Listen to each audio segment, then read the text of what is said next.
it's time to sit back and relax with your favorite drink. And listen.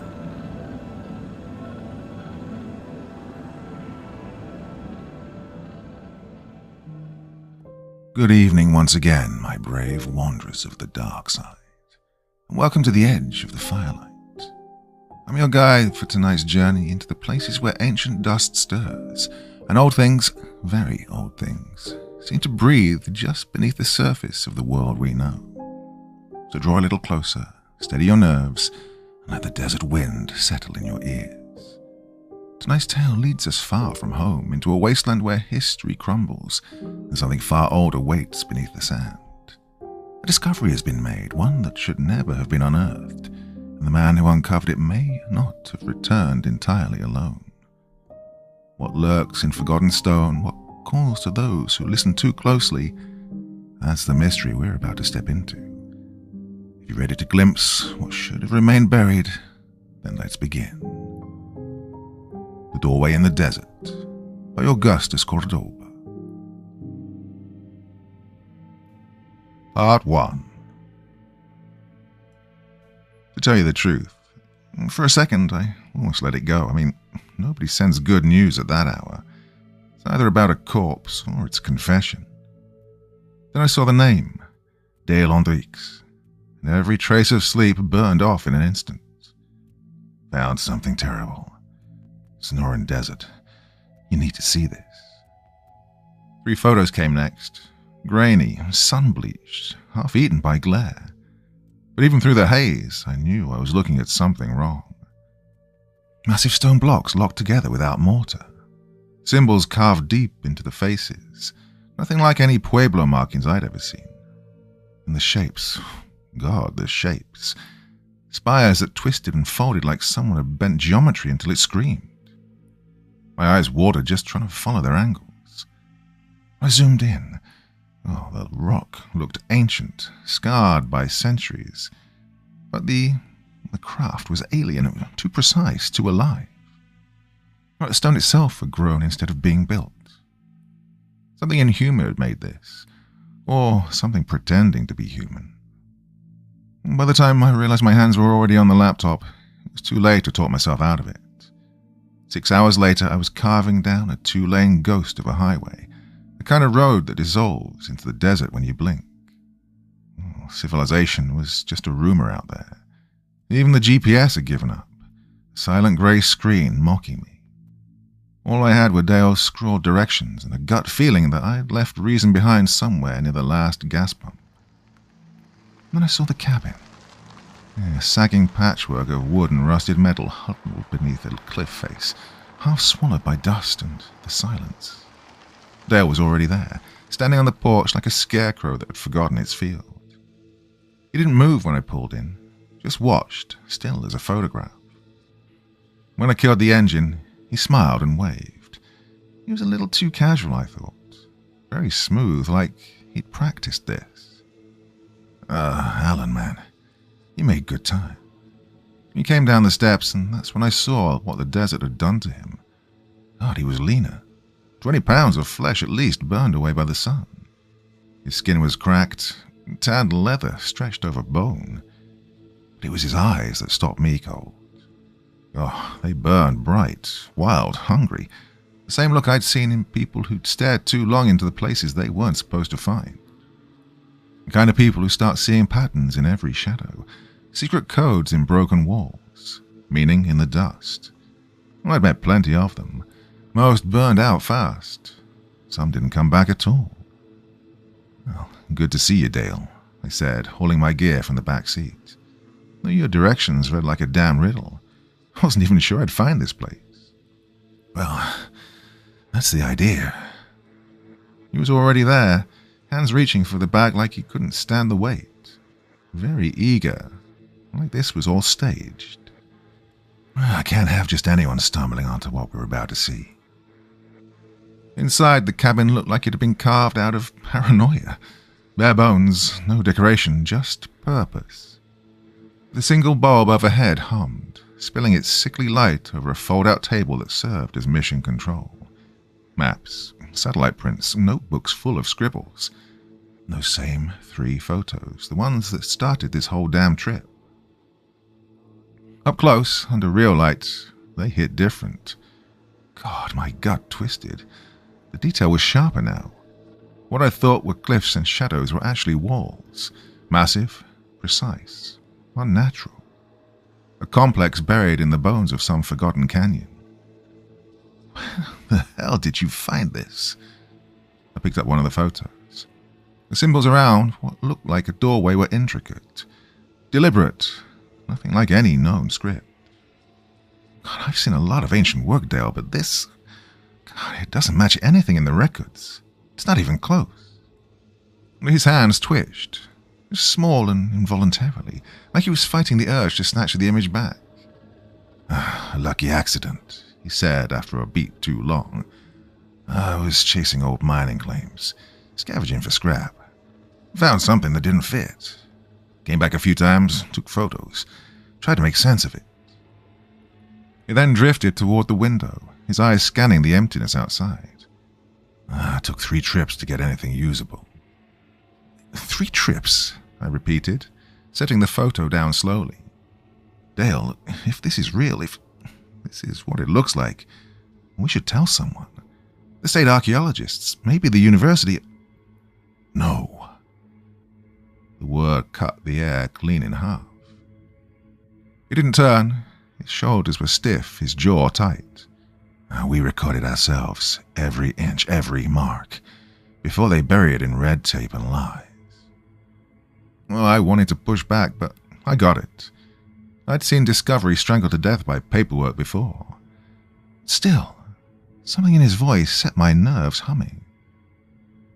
All right, I said finally, but we do it right. Photos, coordinates, full documentation, no mistakes. He turned then, and the grin slid back into place, very bright and extremely smooth. Absolutely. That's why I called you, Alan. You see the details. You get it. This could be bigger than either of us. For the first time that night, I wasn't sure whether he was talking about Discovery or something else entirely. We spent hours hunched over those maps, the cabin thick with the sound of paper and us breathing.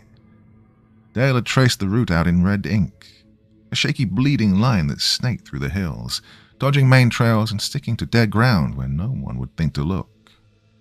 The site sat buried in a narrow canyon, 15 miles northeast, reachable only through a series of brutal climbs that looked more like warnings than directions. Right, we'll need to move before dawn, Dale said, his voice low, the lamplight cutting harsh shadows across his face. His finger slid along the route like he was touching something sacred. Hard terrain. We don't want to be out there once the heat hits. I nodded, but my eyes were on his hands now. They had a tremor, small at first and then sharper whenever he brushed against the photos. Every few minutes he'd pause and glance toward the window, staring into the black desert like he expected it to answer him. Hey, Dale, you good? You seem on edge. He laughed, but it came out wrong. Loud, a bit too brittle for the quiet. Just keyed up, man. You don't get it. This could rewrite history. Pre-Columbian architecture in this region? That's impossible. That's why it matters. Maybe he was right. I felt that same current before, that addictive buzz of being on the verge of something no one else had ever seen. There was something off about his energy. It wasn't awe. It was obsession. Like he wasn't chasing discovery anymore, but running from something that had already found him. By the time the sun dropped, we were sorting gear across the narrow beds. The air stank of dust and sweat and the metallic tang of adrenaline. Dale checked every item twice, then again.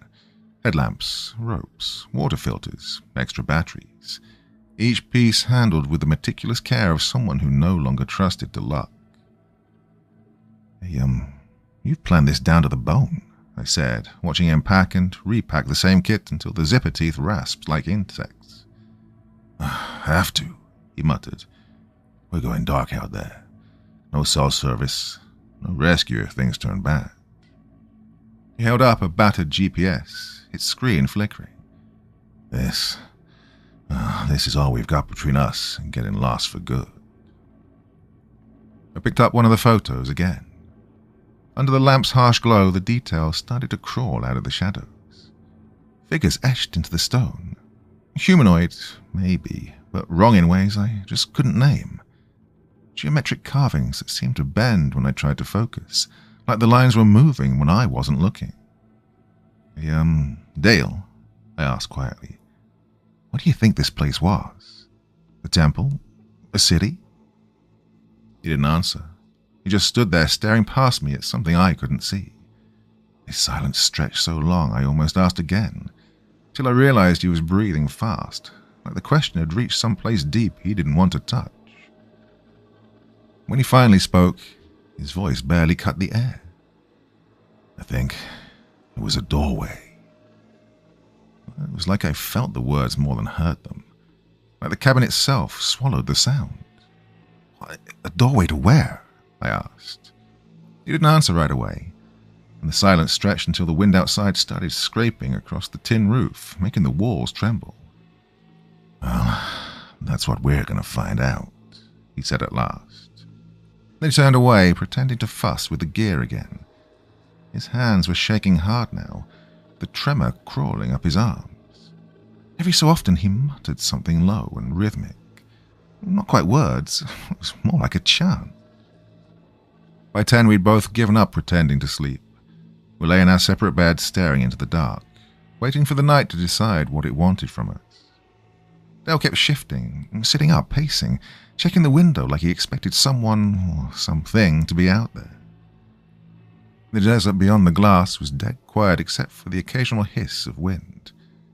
Even that felt wrong. It was the kind of silence that listens back. I told myself the feeling in my gut was just nerves. Pre-expedition jitters, nothing more. I'd followed Dale into worse places before. Old mines, collapsed ruins, ghost towns that looked like the desert had chewed them up and spat them out. This was different. Bigger, meaner somehow. Well, those photos still sat on the table, half glowing under the faint spill of moonlight. Even from my bed, those spires seemed to pull at me, angled shapes that didn't belong in any sane geometry.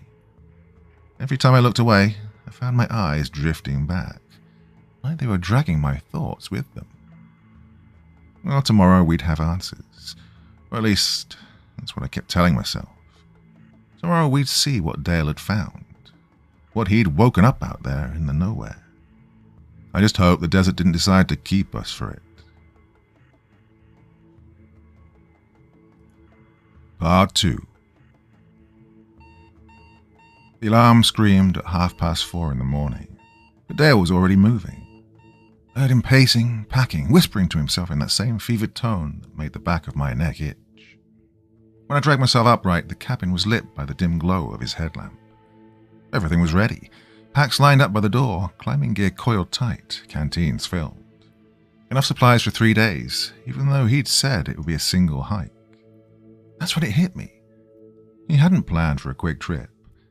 He planned for something that didn't end so quickly. Ready? Dale asked, casual as she'd like we were just heading out for a lazy breakfast instead of hiking into a godforsaken stretch of desert chasing what could be the biggest archaeological discovery in decades, or maybe just a mirage that would kill us both. Yeah, I muttered, rubbing sleep from my eyes. I just need coffee first. No time. He was already strapping on his pack, his movements fast and mechanical. We've got to reach the site while the light's right for photos. I almost laughed. We both knew that daylight lasts longer than good sense out here. We'd headlamps anyway. But the edge in his tone wasn't up for argument, so I swallowed the protest and followed him outside. Well, the cold hit me like a slap in the face, the kind of sharp desert chill that makes your teeth ache. Above us, the stars were fading, a thin rim of dawn bleeding into the east. Dale moved like a man who'd been waiting for this exact moment for a long time, each step rehearsed, each motion precise. His truck sat crouched beside the cabin like some rusted animal, ancient and loyal.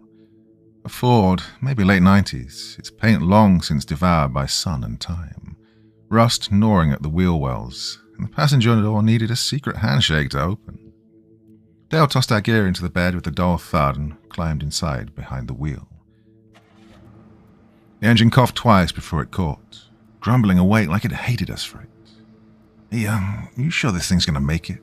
I asked, tugging a seatbelt that looked older than both of us put together. She's tougher than she looks. Dale patted the cracked dashboard like it was a living thing.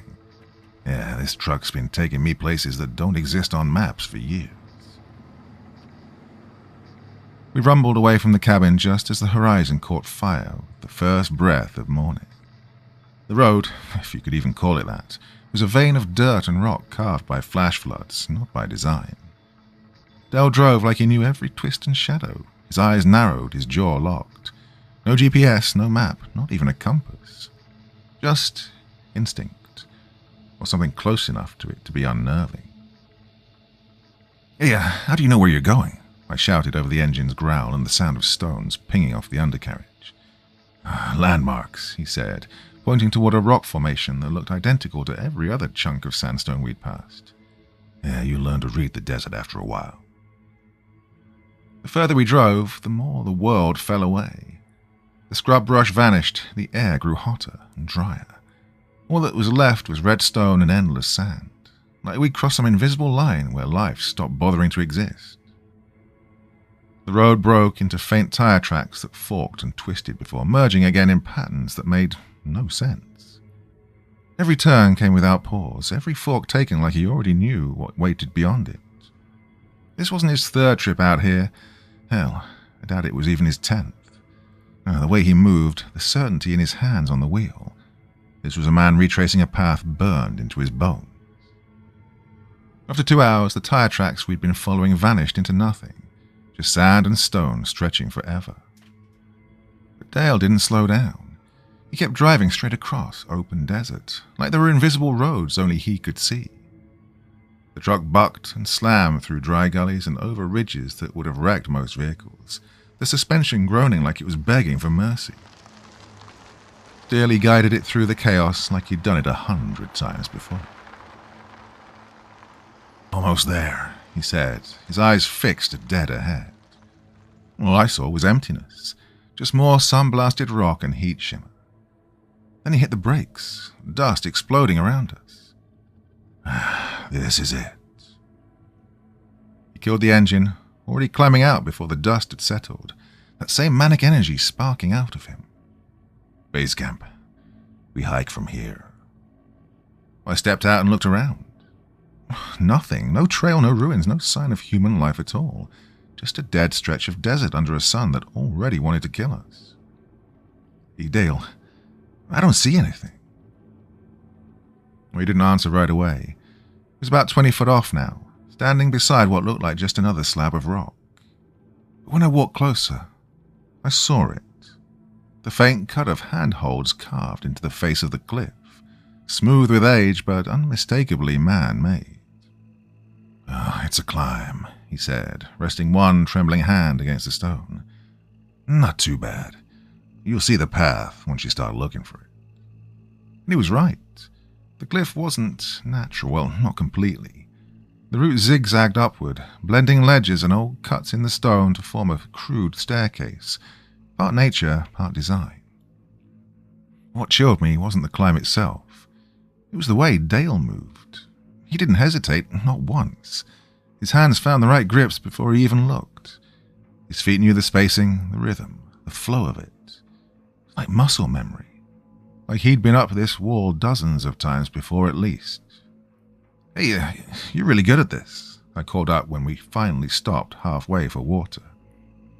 Just paying attention, he said, his breath ragged. Sweat streaked down his temples, and when he wiped it away, his hand trembled again.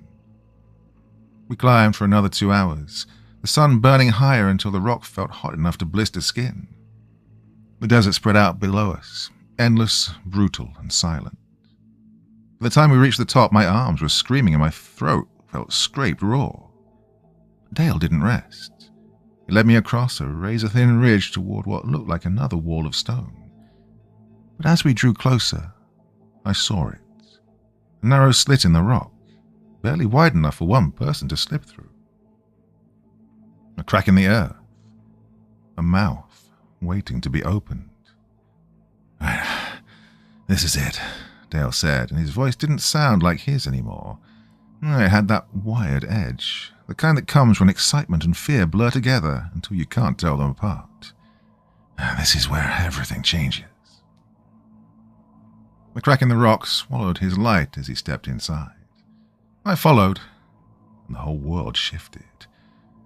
This wasn't some natural cave born from erosion and patience. This place had been carved, worked by hands. The walls were too deliberate, too purposeful. Smooth in patches, gouged in others. Every surface crawling with symbols that made my head throb if I stared too long. "Dale, this is insane," I murmured, tracing a carving with my fingertips. The stone was cold and unnervingly smooth. The grooves cut so precisely they felt surgical. "How old do you think—" "Old," he snapped, his voice hollow against the walls. He was already moving deeper, his headlamp flaring across more sigils, each one shifting subtly as the beam passed. He seemed alive, writhing just beneath the surface. My stomach twisted as vertigo crept in. The walls, breathing, bending, turning inside out. But Dale didn't slow. He pressed forward like the tunnel was calling his name. The ground sloped downward, splitting and rejoining in a geometry that felt deliberate, extremely organized, too much to be random, too alien to be human. After what felt like an hour of silent descent, he stopped. His voice came out low, almost reverent. "We're here." I squeezed past him, shoulder scraping the stone, and then the space opened up. God, it should not have existed. The chamber was impossibly vast, like the inside of a cathedral built for gods who never cared to meet us. A temple cut from the bones of the earth itself, seamless and perfect. It wasn't ruins. This place wasn't dead. It looked new. Towers twisted skyward, spiraling in patterns that made my eyes ache to follow. Bridges hung between them at impossible angles, as if gravity had been told to wait outside. The carvings on the walls pulsed faintly in our light, figures that hinted at human shapes, but wrong in every way that mattered. Too many arms, too many eyes, faces that didn't belong in any creature that had ever drawn breath.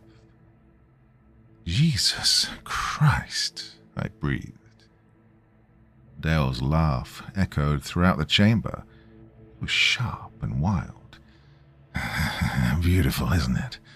Look at the detail, the symmetry, the design. Whoever built this knew things we've forgotten." I wanted to answer him, but beautiful was not the word. Beautiful was too small, too safe. This place wasn't beauty. It was revelation wrapped in horror.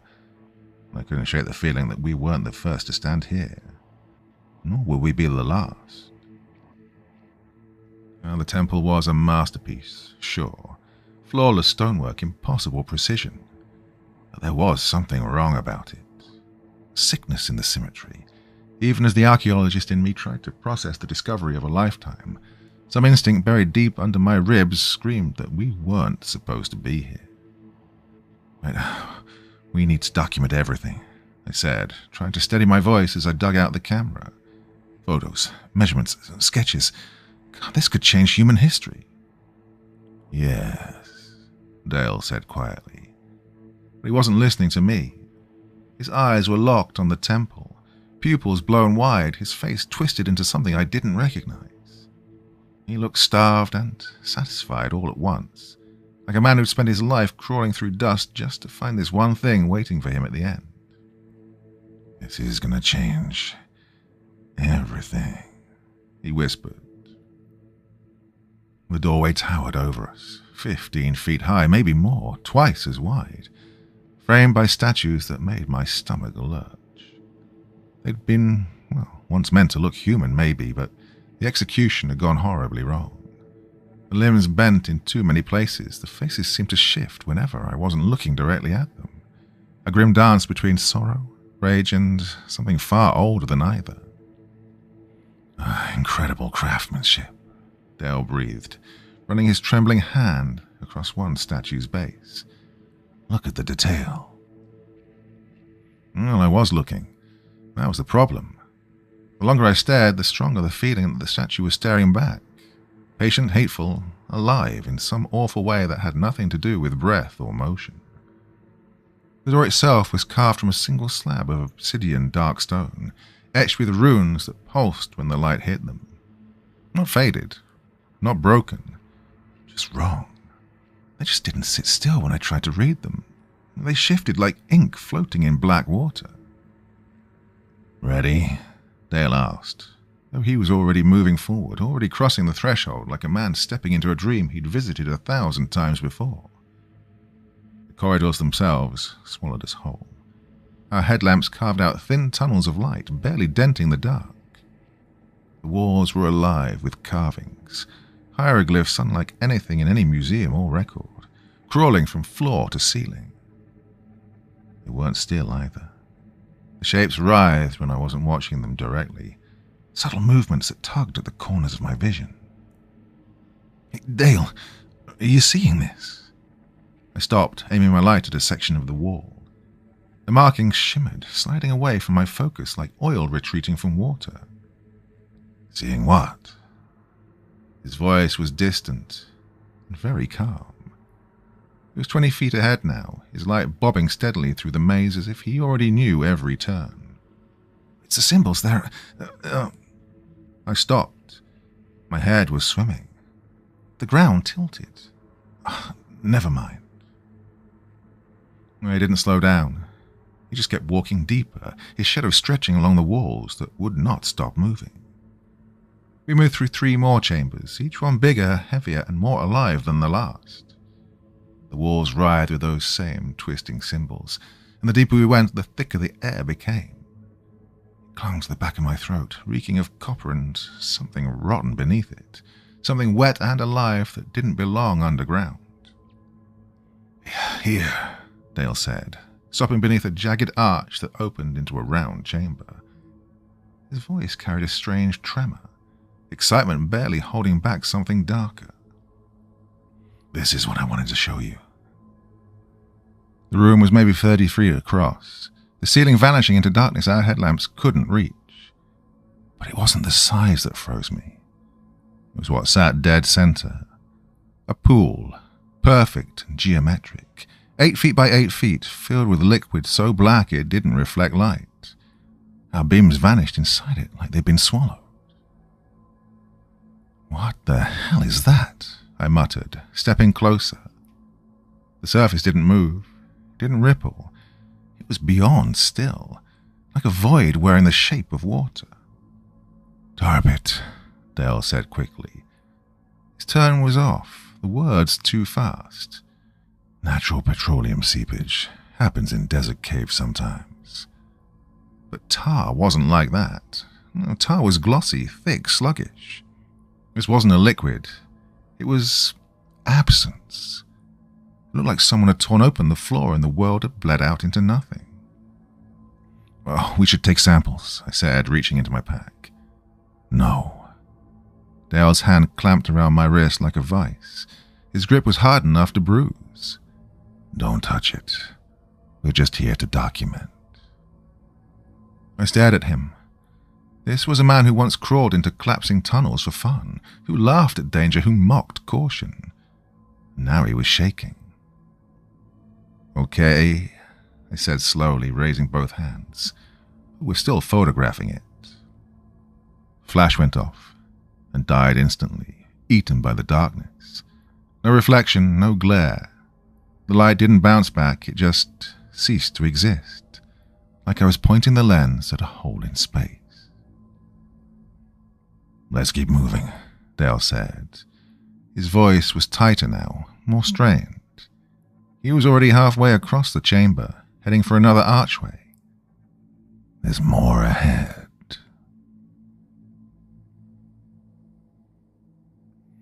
Part 3. The next tunnel sloped downward, the walls squeezing in until we had to move single file. The carvings changed here. They were smaller, sharper, dug deep enough to cast their own shadows under our lights. The air thickened with that metallic stench again, copper and rot, just enough to make me taste blood in the back of my throat. "Dale," I said quietly, "maybe we should head back. Document what we've got?" Just a little further," he interrupted. His voice echoed weirdly in that tight corridor. Not like a reflection, but like something else had whispered it back. "One more room." The corridor then spat us out into a chamber that froze me mid-step. The walls were alive with holes, thousands of them, some no bigger than coins, others wide enough for a man to crawl through. They stretched from floor to ceiling in patterns that almost made sense until they didn't. The longer I stared, the more it felt wrong. The geometry itself was trying to rearrange my brain. "What the hell is this place?" I muttered. Dale was already moving forward, his headlamp sweeping over the honeycombed wall.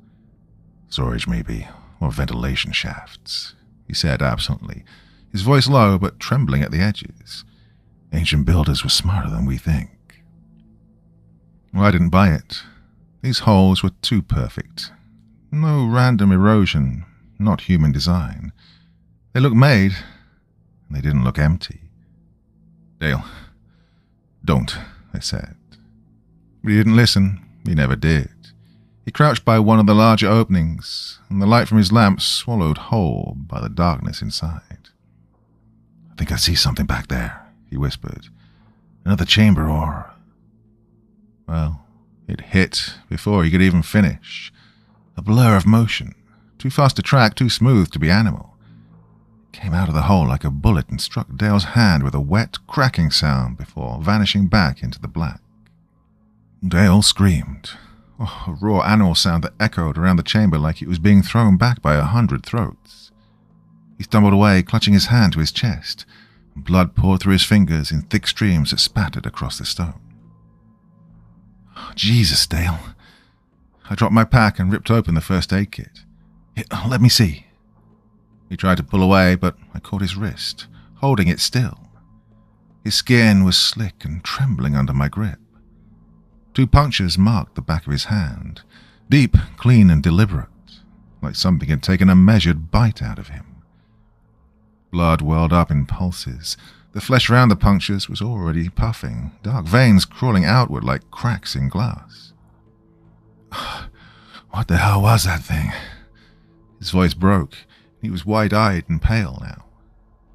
"I don't know," I said, trying to keep my hand steady as I pressed antiseptic into the wound. It didn't help. The bleeding wouldn't stop. Could have been a snake. Or a bat. But I knew better. I'd seen it move. Whatever that thing was, it wasn't snake fast or bat erratic. No, it was precise. It had aimed for him. It had chosen him. I wrapped his hand tight, the gauze turning red almost as fast as I could wind it. The blood kept coming, soaking through like the bandage was just decoration. "We need to get you to a hospital," I said. "That could be venom." No, I'm fine." Well, he wasn't. His skin was clammy, beads of sweat rolling down his forehead even though the air was cold enough to bite. His voice cracked when he spoke again. "Just patch it. We need to finish documenting." "Are you out of your damn mind?" I snapped, hauling him upright. He swayed. His eyes were glassy, the strength gone from his legs. "You just got attacked by something we can't name in a place that shouldn't even exist. We're leaving now." That's when I felt it. At first, I thought it was adrenaline, the faint vibration under my boots. But it grew steady, rhythmic, like a heartbeat. This temple was pulsing, not in a way you could see, but deep in the bones of the place, resonating through the stone floor and straight into me.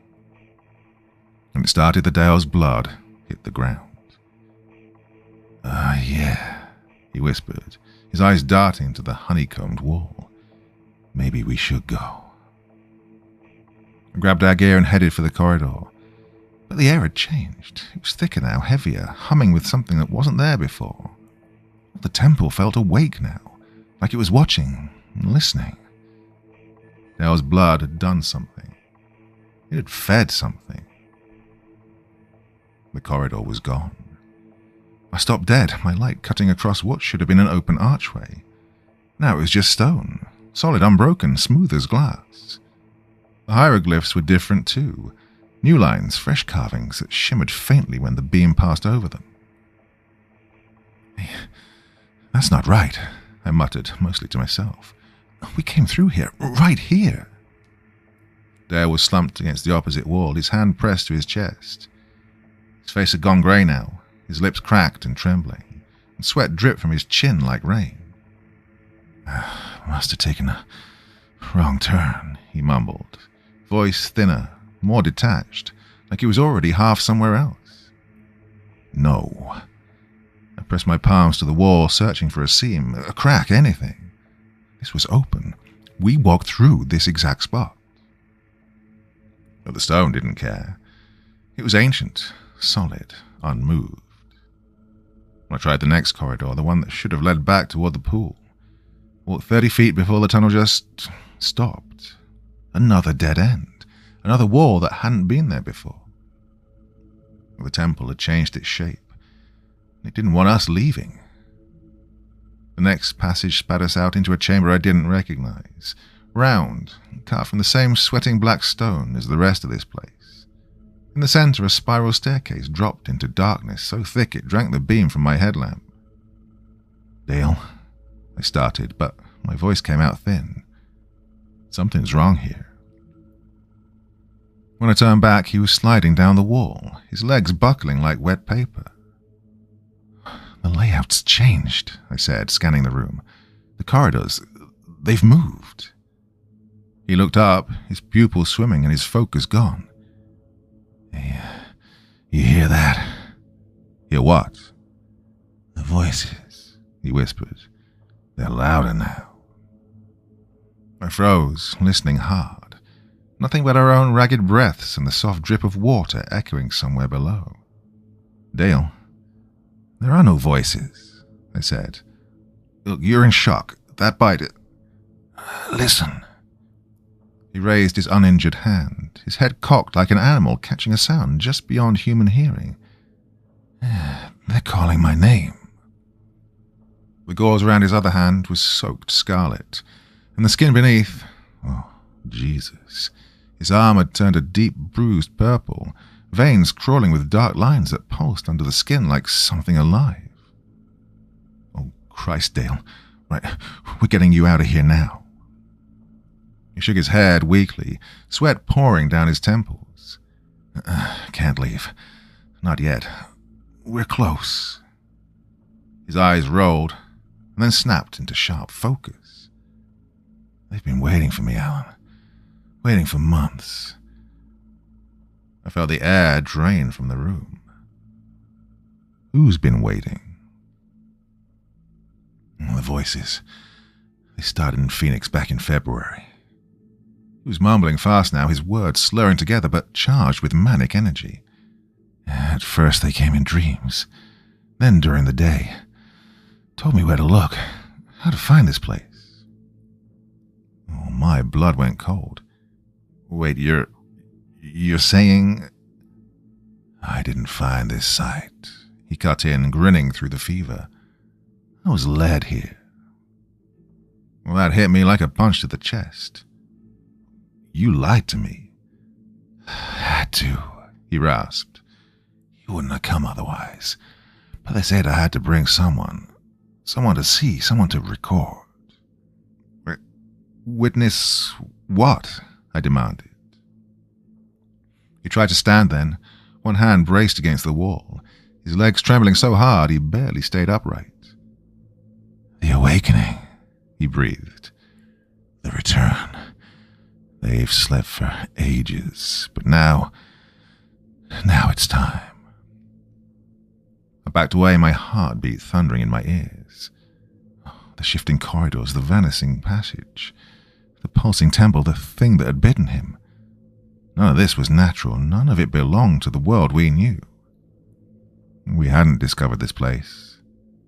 It had been waiting for us. And Dale had known it all along. How long, Dale? I asked, my voice echoing in the cold corridor. How long have you been planning this? 8 months, he said without hesitation. Ever since the dream started. He wasn't looking at me anymore. His gaze had drifted past my shoulder, fixed on something I couldn't see. They showed me pictures of you, Alan. Told me your name before we ever met. Said you were the one who had to see. The air around us dropped. It was sharp and biting now, like we'd stepped into a freezer. I could see my breath. See what? But Dale was gone. At least the part of him that still belonged to me. His head tilted slightly to one side, his lips moving soundlessly like he was whispering to someone standing just out of sight. That's when I noticed the shadows. Our headlamps should have been throwing up crisp silhouettes on the walls, clean edges following our movements. But they weren't. The darkness here wasn't reacting to light anymore. It was moving on its own. The shadows were stretching, crawling, twisting across the walls like black tendrils reaching for us. And beneath that, the sound began to bleed through the silence. Too low to be human, too steady to be the wind. Not quite voices, but a deep rhythmic vibration. A chant coming from somewhere far below in the buried heart of the temple. They're ready for us, Dale whispered.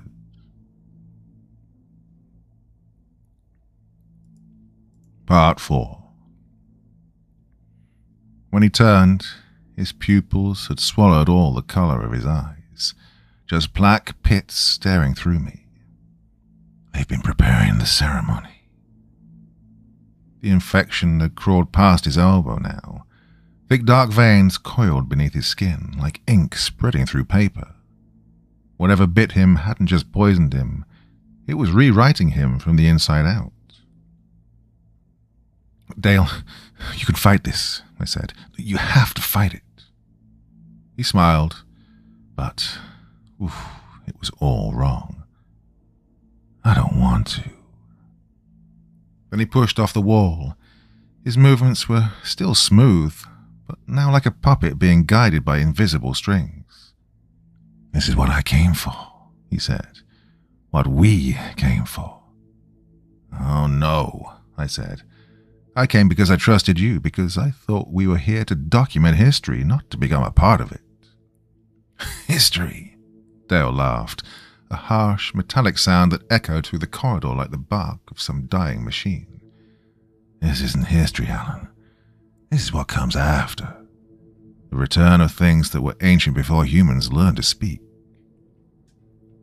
The chanting grew louder now, pulsing through the stone like a heartbeat, shaking dust from the ceiling. It was no longer background noise. No, it was alive, resonating inside my skull, vibrating in my teeth. I have to go to them, Dale said softly, his face calm now, his eyes shining like wet obsidian. They're calling me home. Before I could move, he turned and vanished into the dark. Fast, way too fast for a man that broken. His headlamp swung wildly, flashing off the walls as he half ran, half fell down a corridor I could have sworn wasn't there a minute ago. Dale, wait, I shouted. But it was useless. The shadows had swallowed him whole, sealing shut behind him like black water closing over a drowning man. And I was alone. Last flickers of my flashlight jittered across the walls, the beam trembling in my hand. And beyond that, nothing but darkness, thick, hungry, and waiting. The chanting hadn't stopped. It rolled through the corridors, a guttural chorus that came from everywhere and nowhere. I started to hear the rhythm in it now, the repetition, the structure. It wasn't random, it was deliberate. A pattern, a calling. The shadows along the wall began to move, not drifting, not shifting with my light, but somehow reaching, stretching toward me with slow, deliberate intent, like they'd finally noticed I was there. And somewhere in the black distance, beneath the layered hum of the chant, I heard Dale's voice join in. Only it wasn't his voice anymore. It was deeper now, and warped, like something else had climbed inside his lungs and was speaking through him. I stood there, my heart pounding hard enough to hurt, and I knew I had two options. Try to claw my way out through corridors that didn't stay the same shape twice, or follow that sound down into the pit of whatever hell had claimed him. Well, it didn't feel like I had a choice. If I wanted to find Dale, or what was left of him, I'd have to go deeper. I checked my flashlight. The battery indicator blinked red. Maybe an hour left if I was lucky. I took a breath that tasted like dust and decay and stepped forward, following the chanting down the corridor that twisted like a living thing. The walls were closing in, the air thick with the smell of old stone and something wet. The hieroglyphs caught in my beam looked different now, sharper, cleaner, like they hadn't been carved centuries ago but merely hours. And they were moving, writhing along the walls like snakes, reshaping themselves while I watched. The sound grew louder. Voices merged with instruments that didn't belong in any sane orchestra. Drums pounded in time with my pulse, and something high-pitched shrieked between them. Flutes, maybe, if flutes could scream like dying wind, that is. Then the tunnel widened, and I stumbled onto a stone balcony and froze. Oh, what I saw below surely wasn't supposed to exist. The chamber beneath me was vast, so big it made my stomach drop just looking at it. Bigger than any stadium, carved straight out of the earth with impossible precision. Every wall, every curve looked so exact, so deliberate. Rows of stone seats descended into tight, perfect circles toward a central platform that wasn't a stage. It was an altar. Oh, this place wasn't meant for spectators. It was meant for worship. And it was full. Hundreds of figures sat in their tiers, shoulder to shoulder, each wearing a mask that didn't belong to this world.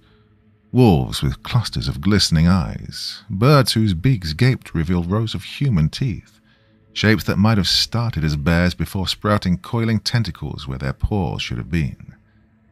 The masks were carved from bone, wood, and things that looked disturbingly like skin. They weren't just sitting there.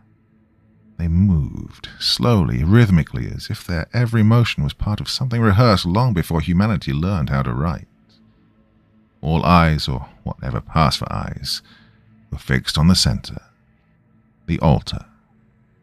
And lying on that slab of stone was Dale.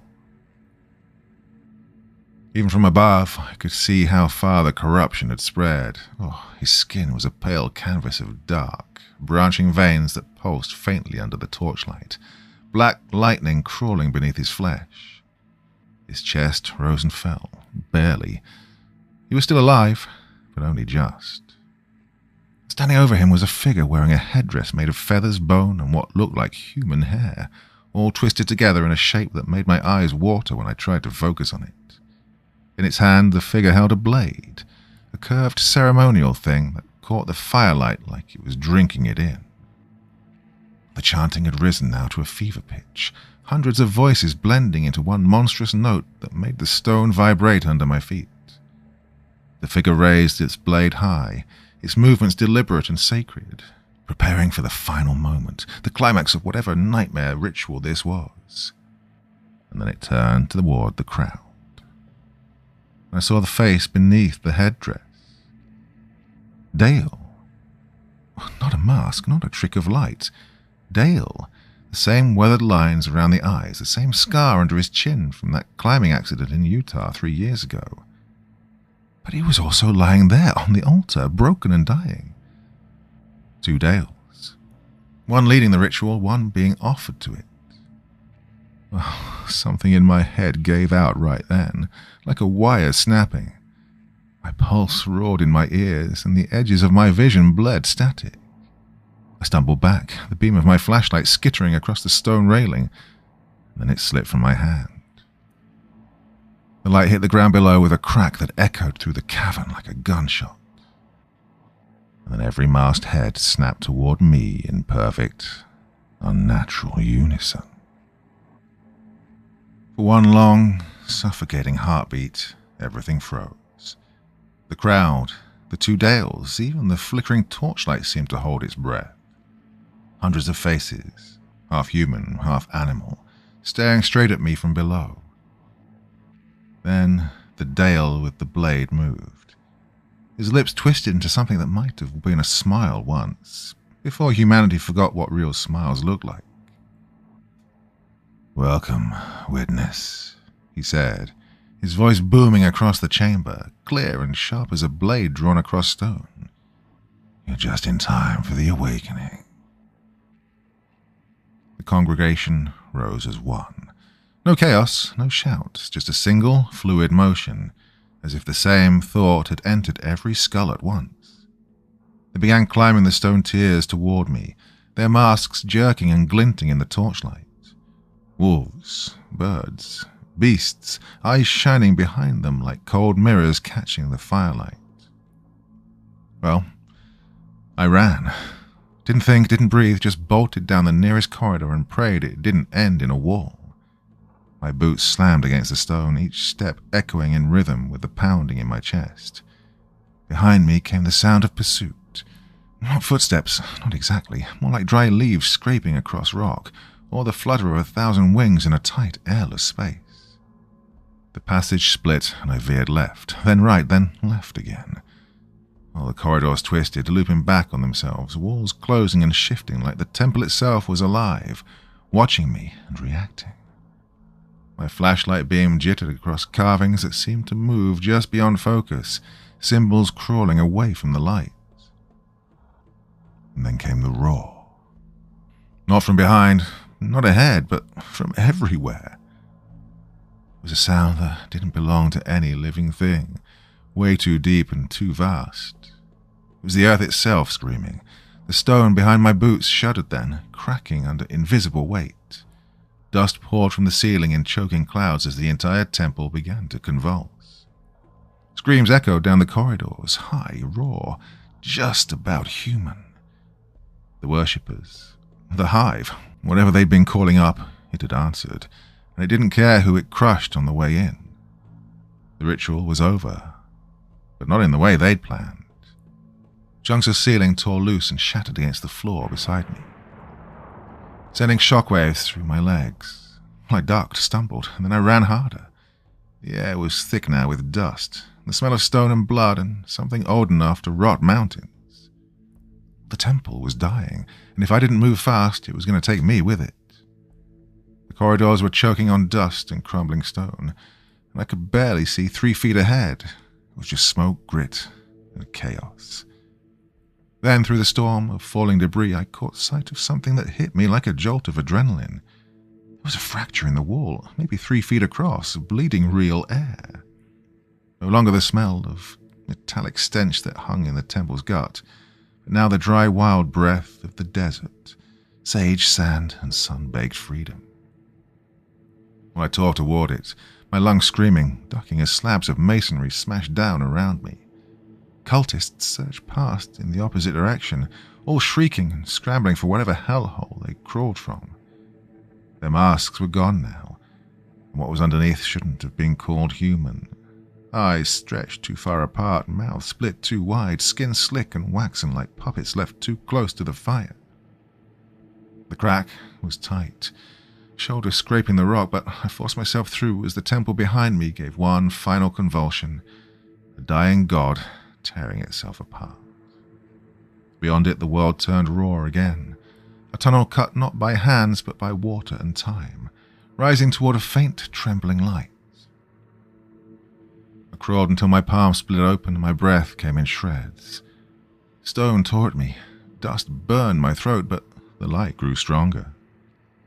When I finally clawed my way out, I spilled onto the desert floor beneath a sky so vast and clean it hurt to look at.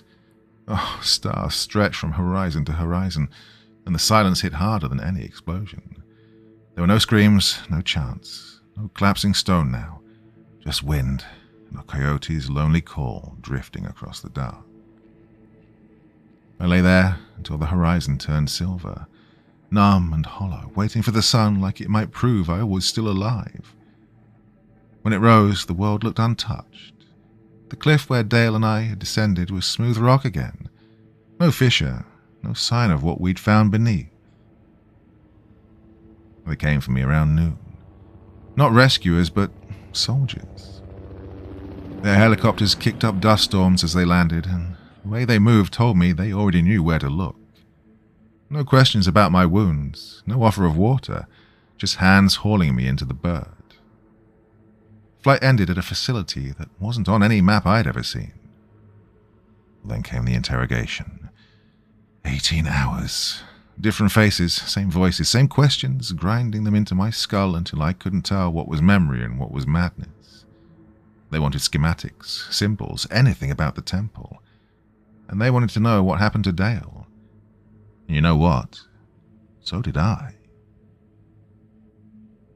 When I told them about the ritual and the 2 Dales, they didn't look shocked. Just that quick flicker of eye contact between them, a silent acknowledgement that this wasn't new, that whatever I'd stumbled onto, others had too. Dr. Sarah Chen was the last one to take a crack at me.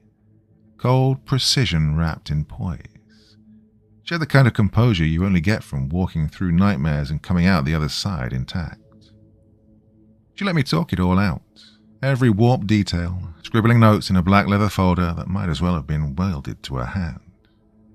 When I finally stopped, she set down her pen and said flatly, "The site's been contained, sealed under concrete and steel.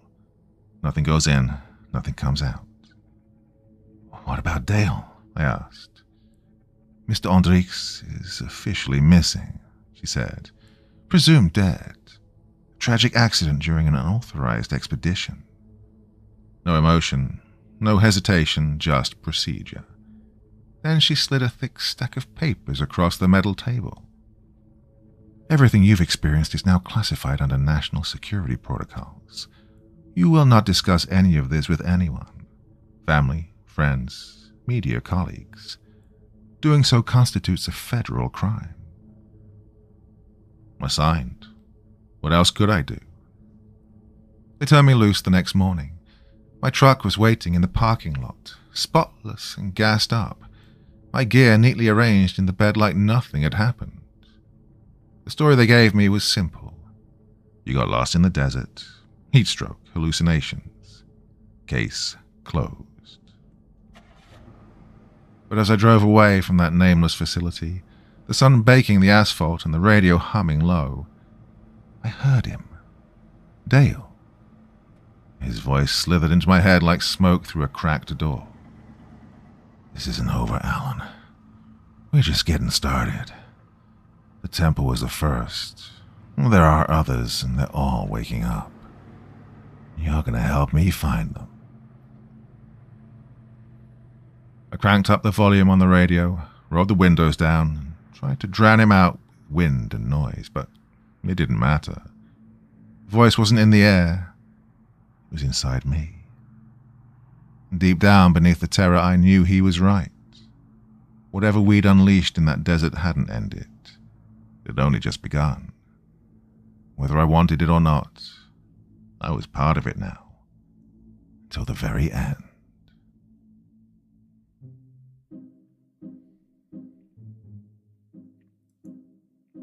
My dear friends, another weird, wonderful, fabulous story from Augustus Cordoba there. Yeah, what on earth was that all about? Well, the moral of that story is do not go hiking in the desert looking for anything weird and strange out there. Well, it's what I tend to not do anyway. So, yeah, good advice, I would say. So anyway, yeah, that's it. Did that all in one long go, so you can probably tell. You can usually tell because I start waffling nonsensically towards the end of the video. Anyway, trying to sort out the t-shirt situation. The person who contacted me with the problem, that is not the person who was accusing me of scamming you. Just want to make that absolutely clear. So no horrible feelings there. And please trust me, I am trying to do my best to sort this out. I hate the fact that somebody, thought enough of my work to want to buy a t-shirt to support me and, show their interest in my work, and not getting it must be horrible. So yeah, I am honestly trying my best to sort all that out. And if Teespring is causing problems for people, as it seems to be, getting more comments about that, I will be looking elsewhere for sort of merchandising and that kind of thing. Anyway, waffle over. Thanks for listening, as always, and I will join in any conversation that goes on below the video in the discussion. Have a lovely weekend, everyone, and until the next time, remember, it's just a story, and you sleep well, yeah?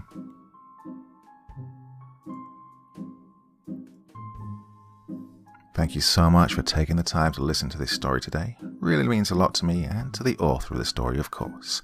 Well, if you want to know more about me, I'm pretty much everywhere on social media. You can find me on Facebook, Twitter, Instagram. You can download my music on SoundCloud. I've got a Patreon if you feel like. Throw me $1 or $2. Very much appreciated. And of course, on Reddit, I have a place where you can leave stories if you want me to read one that you've written. Well, hoping to see you all again very soon. Till then, sweet dreams. Bye-bye.